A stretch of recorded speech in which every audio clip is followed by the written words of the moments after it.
নমস্কাৰ সকলোকে মানসীৰ মন চেনেললৈ আপোনালোকক স্বাগতম জনাইছোঁ।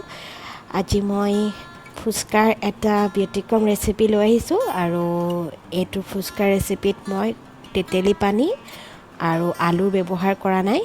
গতিকে আহকচোন মই এই দুটা বস্তুৰ অবিহনেনো ফুচকাটো কেনেকৈ বনালোঁ আৰু মোৰ ভণ্টিৰ লগতে ঘৰৰ সকলোৱে আজি বনোৱা ফুচকা খাই ভাল পালে আৰু আশা কৰিছোঁ আপোনালোকেও ভাল পাব। গতিকে আহকচোন ৰেচিপিটোৰ মাজলৈ আহিছোঁ। এয়া প্ৰথমে মই মটৰ লৈছোঁ। ইয়াত 200 গ্ৰাম মটৰ মই ব্যৱহাৰ কৰিছোঁ আৰু মই 3 ঘণ্টাৰ বাবে অলপ পানীত ভাল ধৰণে ধুই পেলাই মটৰখিনি তিয়াই ৰাখিছোঁ যাতে মটৰখিনি কোমলি যায়। আৰু আপোনালোকে ৰাতিও তিয়াই থ'ব পাৰে পিছদিনাখন বনাবৰ কাৰণে। মই 3 ঘণ্টাহে তিয়ালোঁ। আৰু এয়া ফুচকা লৈছোঁ, পেকেট ফুচকা। এইটো আপোনালোকে যিকোনো গ্ৰ'চাৰী শ্বপতে পাব, কেতিয়াবা ঘৰলৈও আনে বেপাৰীয়ে। আৰু ইয়াত 20টা থাকে আৰু এটা পেকেটত 10 টকাকৈ লয়। এইটো বনাবলৈ অতি সহজ। আপুনি ৰিফাইন তেলত এনেকৈ দি দিলে ফ্ৰাই হৈ যায়। গতিকে মই ভাবিলোঁ আজি ইয়াৰে বনোৱা যাওক। আপোনালোকে ময়দা আৰু চুজি ব্যৱহাৰ কৰিও ফুচকা বনাব পাৰে। আৰু ইয়াৰ লগত লৈছোঁ 2টা চাটনি, এটা জ্বলা চাটনি আৰু এটা মিঠা চাটনি। এইটো জ্বলা চাটনি জলকীয়া, নহৰু আৰু নিমখ দিছোঁ আৰু এইটো টেঙা পানী। ইয়াত মই চাট মছলা, ক'লা নিমখ আৰু কাজি নেমু দিছোঁ। আৰু মিঠা চাটনিটো মই বনাইছোঁ গুড় আৰু খাজুৰি আৰু চাট মছলা দি পেলাই অলপ উতলাই পেলাই মিক্সিত পিচি লৈছোঁ। আৰু এতিয়া মই গেছৰ ফ্লেমটো অন কৰি পেলাই এই ফুচকাখিনি ফ্ৰাই কৰিবলৈ লৈছোঁ। চাফলা গ'ল্ড ৰিফাইন ব্যৱহাৰ কৰিছোঁ মই। এতিয়া এটা এটাকৈ আপোনালোকে ইয়াত দেখুওৱা ধৰণে ফুচকাখিনি দি দিব আৰু দিয়াৰ পিছত তেলটো ভালকৈ প্ৰথমতে গৰম হৈ ল'বলৈ দিব। তাৰপিছত গেছৰ ফ্লেমটো মিডিয়াম কৰি দিব আৰু তাৰপিছত এটা এটাকৈ দি যাব। আপোনালোকে 6টালৈকে দিব পাৰে। প্ৰথম মই 3টা দি পেলাই এনেকৈ আপোনালোকক দেখাই দিছোঁ। এনেকৈ ফুলি আহিব। তাৰপিছতে আপোনালোকে অলপ ৰঙচুৱা হোৱা নিচিনাকৈ ভাজি পেলাই কাঢ়ি থৈ দিব পাৰিব।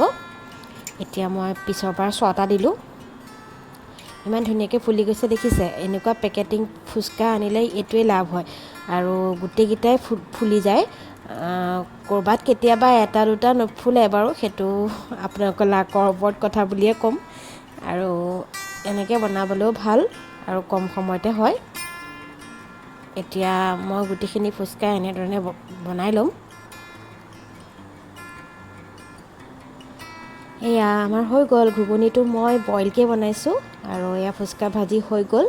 এয়া তেতেলী পানী নহয়, টেঙা পানী। আৰু এয়া ভুজিয়া লৈছোঁ। এইটো জলকীয়া চাটনি আৰু এইটো মিঠা চাটনি আৰু এইটো পিঁয়াজ মই অকণমান মিহিকৈ কাটি লৈছোঁ।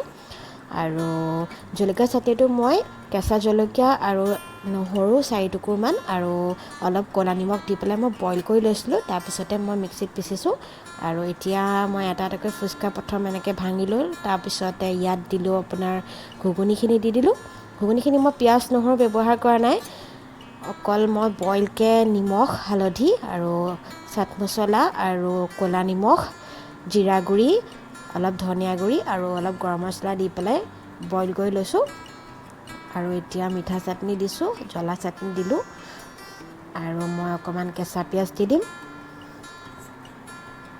আৰু ইয়াত টেঙা পানী দি দিছোঁ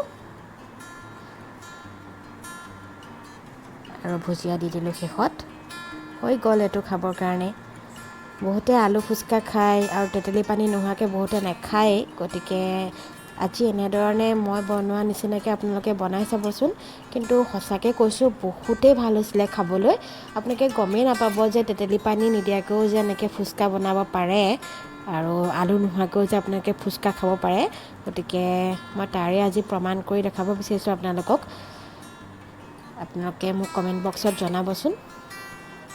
এনেধৰণে 2টা হৈ গ'ল আৰু এটা মই দেখাই লৈছোঁ। এয়া ফুচকাটো এনেকৈ ভাঙিব, তাত দিব ঘুগুনি, তাৰপিছত দিব জ্বলা চাটনি, তাৰপিছত দিব মিঠা চাটনি, তাৰপিছত অকণমান টেঙা ৰস, তাৰপিছত অকণমান পিঁয়াজ আৰু শেষত দি দিব ভুজিয়া।